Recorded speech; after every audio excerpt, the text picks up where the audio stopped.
बातमीचे प्रायोजक आहेत Afsan juice and falooda. Falooda, मस्तानी, बासुंदी, खजूर ज्यूस, लस्सी मिळण्याचे सोलापुरातील एकमेव ठिकाण Afsan juice and falooda, painter Chowk, Vijapur west, Solapur. शाळेतील विद्यार्थी व शिक्षकांची व्यक्तिगत सुरक्षा धोक्यात आणण्याच्या उद्देशाने बंगल्यातून अंडी व पाण्याच्या बाटल्या फेकण्यात आल्या।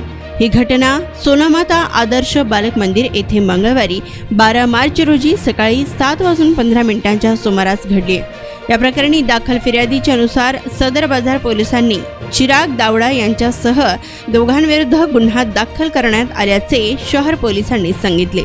याबाबत मिळालेली अधिक माहिती अशी की सोनामाता आदर्श बालक मंदिरात सकाळी शाळेतील विद्यार्थ्यांची प्रार्थना सुरू असताना शिक्षक विद्यार्थ्यांना सूचना देण्यासाठी माईकचा वापर करीत होते। शाळेच्या शेजारी राहत असलेले चिराग दावडा आणि श्रीमती दावडा राहणार 158 रेल्वे लाईन सोलापूर यांनी विद्यार्थी व शिक्षकांची जीवित सुरक्षा धोक्यात आणण्याच्या उद्देशाने त्यांच्या राहत्या बंगल्यातून प्रार्थना करीत असलेल्या विद्यार्थी व शिक्षकांकडे अंडी आणि पाण्याच्या बाटल्या फेकून मारल्या। या प्रकरणी राजश्री प्रभुलिंग राजमाने राहणार लक्ष्मीनगर देगाव रोड सोलापूर यांनी दाखल केलेल्या फिर्यादीनुसार सदर बाजार पोलिसांनी चिराग दावडा यांच्यासह दोघांविरुद्ध बांधवी कलम 336 आणि 34 प्रमाणे गुन्हा दाखल केला आहे।